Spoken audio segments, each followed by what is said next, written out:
श्रीमद भगवद्गीतेच्या 3ऱ्या अध्यायाचे महात्म्य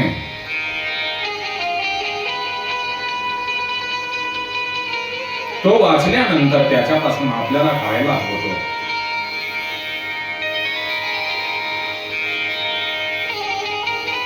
याबाबतची जी कथा आहे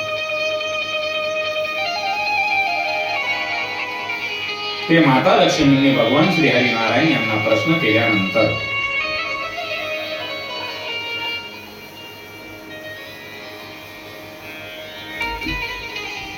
भगवान श्री हरिनारायण माता लक्ष्मींना म्हणतात, हे प्रिय,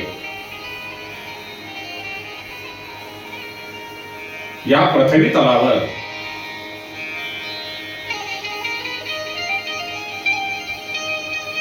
एक जड नावाचा ब्राह्मण राहत होता.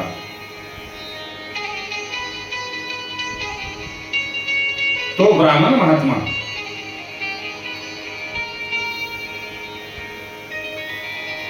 कौशिक गोत्रातील होता, परंतु तो वेदाध्ययन पूजा पाठ न करता आपला ब्राह्मण धर्म सोडून त्याने व्यापार करण्याचे ठरवले आणि तो व्यापारामध्ये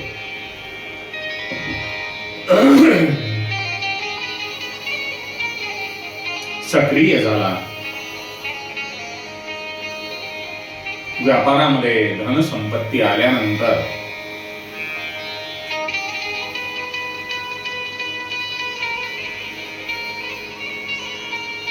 तो परस्त्रियाशी संबंध ठेवून व्याभिचार करत असे, जुगार खेळत असे, मदिरापान करत असे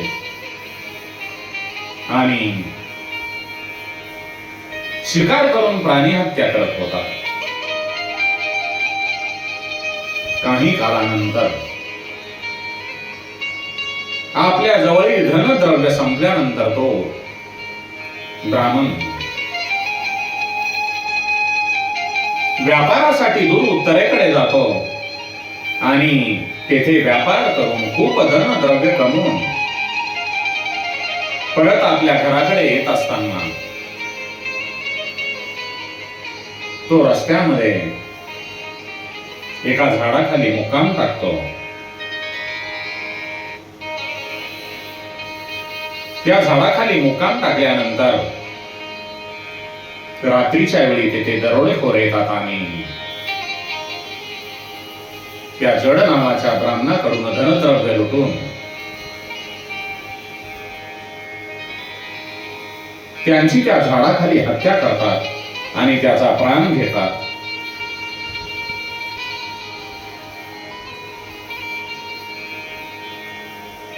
तो ब्राह्मण अधर्माने वागणारा असल्यामुळे त्याच्या मृत्यूनंतर तो पिशाच्च म्हणजे भूताच्या योनीमध्ये जन्माला जातो. त्या ब्राह्मणांचा मुलगा, मोठा मुलगा, वेदांचे अध्ययन करणारा, पूजापाठ करणारा धर्मवेत्ता होता. त्याने आपले वडील व्यापारासाठी बाहेर गावी गेलेले आहेत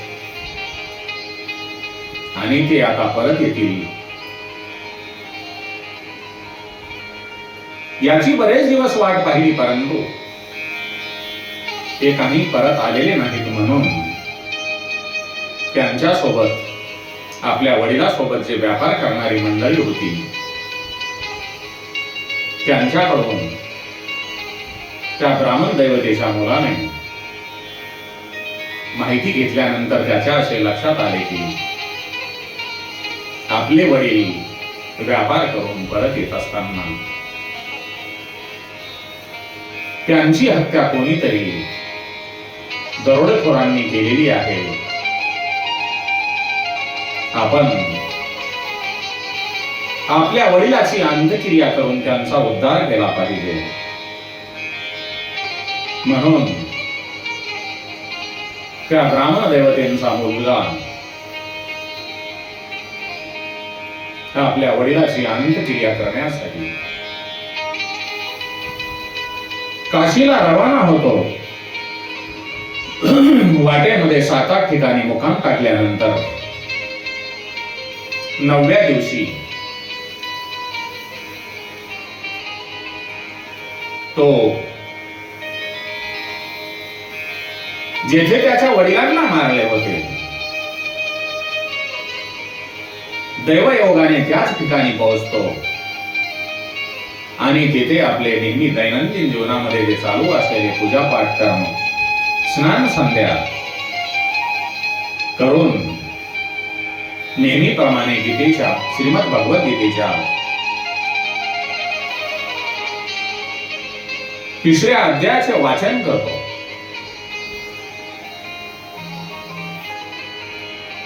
तिसऱ्या अध्यायाचे वाचन झाल्यानंतर आकाशामध्ये एक भयंकर आवाज येतो आणि त्याच वेळी तो आपल्या वडिलांना भयंकर स्वरूपात पाहतो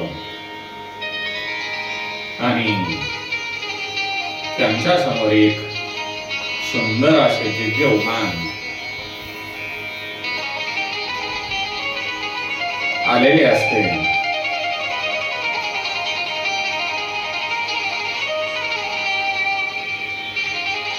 त्या अत्यंत तेजस्वी अशा विमानाच्या प्रकाशाने जर 10 दिशा प्रकाशित झालेल्या तो ब्राह्मणांचा मुलगा पाहतो.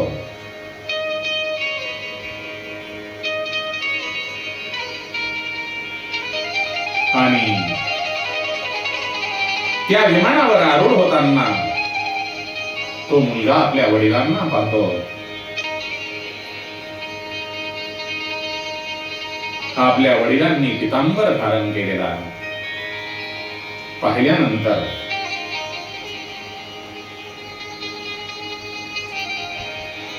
मुलाला आनंद वाटला आणि मुलाने आपल्या वडिलांना नमस्कार केला.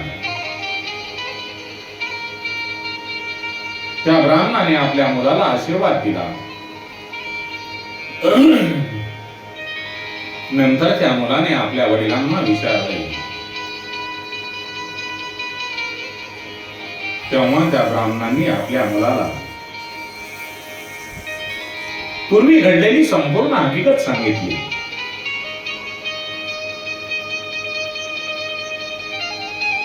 आणि म्हटले, हे पुत्रा, हे मुला,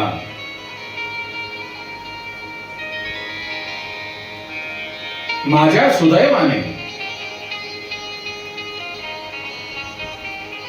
तू माझे अंत्ययात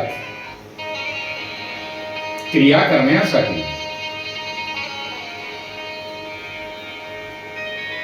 काशीला जात असताना माझी ज्या ठिकाणी हत्या झाली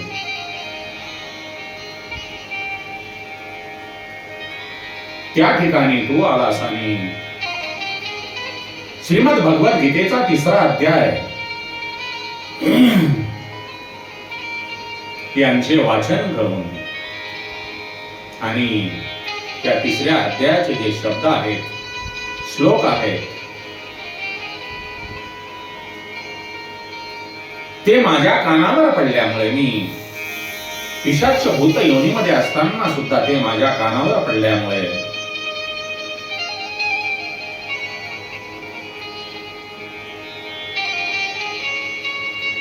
या शरीराकडून घडलेल्या व कधीही न तुटणाऱ्या अशा कर्मबंधनातून माझी तू सुटका केलेली आहेस. तेव्हा तुला आता माझी अंत्यक्रिया करण्यासाठी काशीला जाण्याची गरज नाही. कारण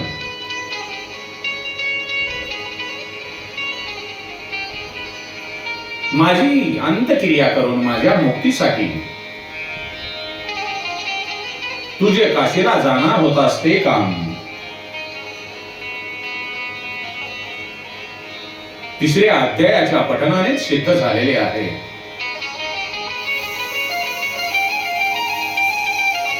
वडिलांनी असे सांगताच मुलगा म्हणतो, बाबा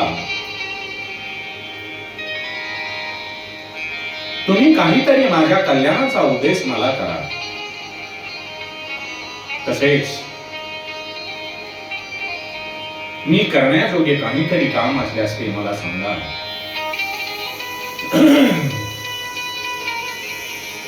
तेव्हा तो ब्राह्मण आपल्या मुलास म्हणतो, हे निष्पाप मुला, तुला पुन्हा आता हेच काम करावयाचे आहे. कारण मी जे काम केले तेच माझ्या भावाने सुद्धा केलेले आहे. त्यामुळे माझा भाऊ सुद्धा घोर नरकामध्ये पडलेला आहे. शिवाय आपल्या कुळातील जे जे लोक नरकामध्ये पडून ज्यांचे अधपतन झालेले आहे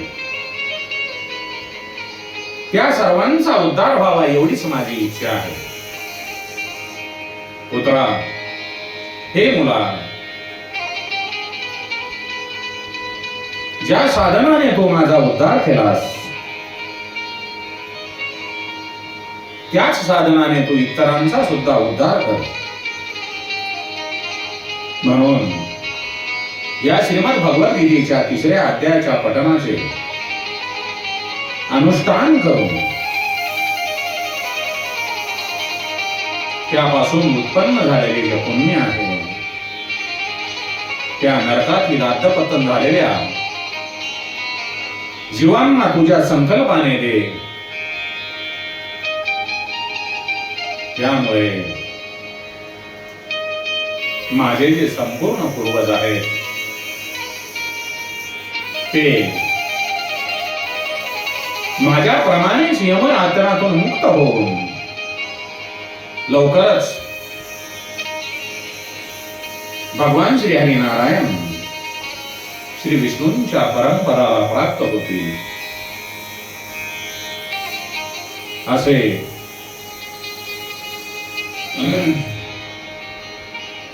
ब्राह्मणाने आपल्याला मुलाला सांगितल्यानंतर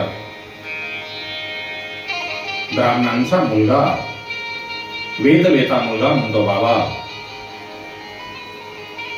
आपला जो उद्धार आहे या 3ऱ्या अध्यायाच्या पठणामुळे, वाचनामुळे, पारायणामुळे जर झाला असेल आणि नरकातील सर्व जीवांचा उद्धार व्हावा असे जर आपल्याला वाटत असेल तर मी आजपासून तेच करेन. तेव्हा ते ब्राह्मण आपल्या मुलांना म्हणतात, हे बाळा, ठीक आहे, तू असेच कर, तुझे कल्याण असो. असे झाले तर ती माझ्या आवडीची गोष्ट असेल. एवढे बोलून ते ब्राह्मण भगवान श्रीहरी नारायण यांच्या परमधामाला गेले. नंतर तो मुलगा फिरून जनन स्थानातील भगवान श्रीकृष्णांच्या अत्यंत अशा सुंदर मंदिरामध्ये आला व त्यांच्या पुढे बसून भगवंताच्या मूर्ती समोर बसून त्याने श्रीमद भगवद्गीतेच्या 3ऱ्या अध्यायाच्या पाठाच्या आवृत्त्या वाचन सुरू केले. त्यांनी प्रत्येक आवृत्ती गणिक जे जे पुण्य उत्पन्न होईल ते त्यांनी अधपतन झालेल्या नरकातील जीवांना उद्धार व्हावा म्हणून त्यांच्या उद्धारासाठी संकल्पपूर्वक समर्पित करीत राहिला. त्यामुळे भगवान श्रीहरी नारायण यांचे विष्णूंचे दूत यमराजाकडे येऊन नरकात यातना भोगणाऱ्या जीवांना सोडून यमराजाकडे येतात आणि यमराजाने त्यांचे योग्य प्रकारे स्वागत करून त्यांचे कुशल विचारले तेव्हा विष्णुदूत म्हणतात, आम्हाला कुशल काय विचारता, आमचा आनंदी आनंद आहे.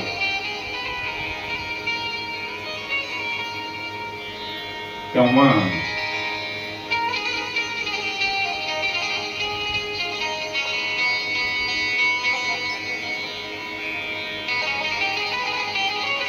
यमराज विष्णुदूतांना विचारतात, हे विष्णुदूतांनो, आपले इथे येण्याचे प्रयोजन काय आहे?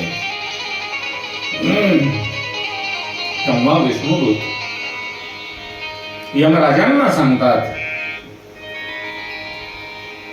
हे यमराज,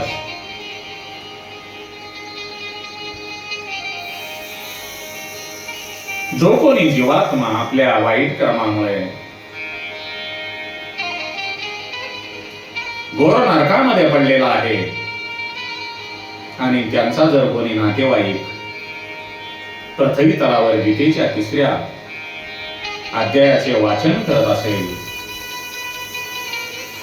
तर त्या सर्व जीवांना अधःपतनातून नरकातून मुक्ती देऊन त्या जीवांचे कल्याण करावे असे सांगितल्यानंतर यमराजाच्या दूतांनी सर्वांना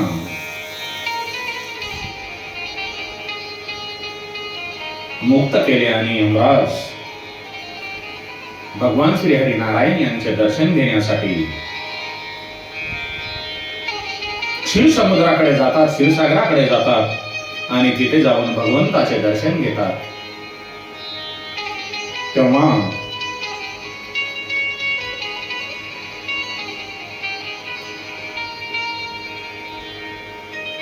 यमराज हे भगवंताचे दर्शन घेतल्यानंतर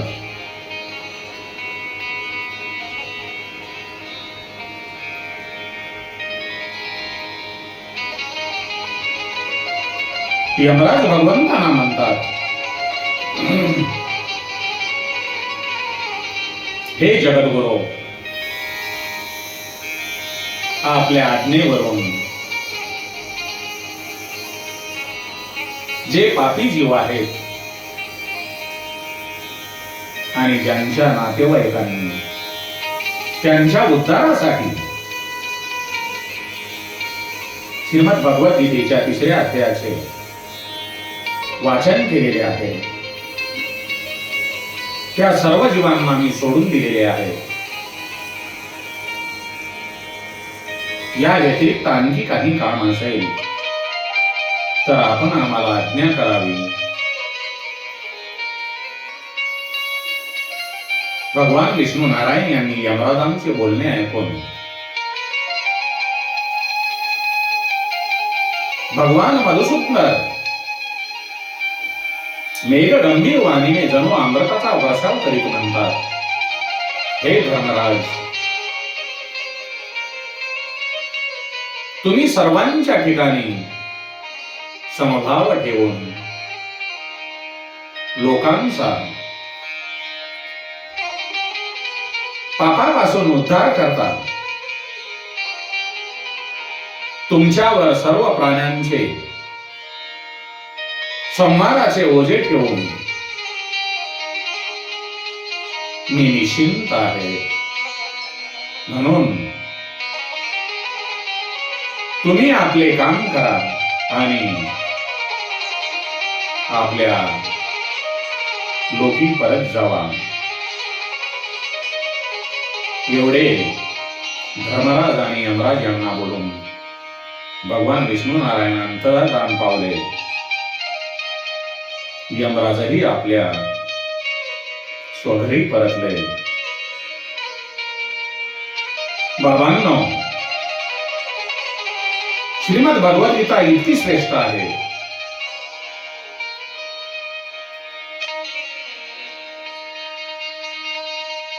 या गीतेच्या अध्ययनाने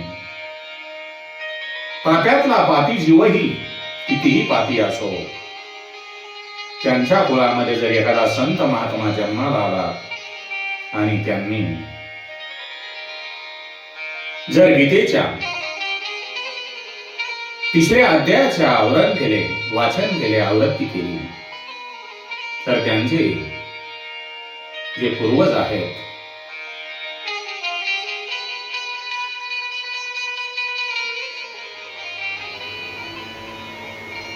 त्यांचा उद्धार करून तो महात्मा, तो संत स्वतः देखील श्रेष्ठ विमानावर आरूढ होऊन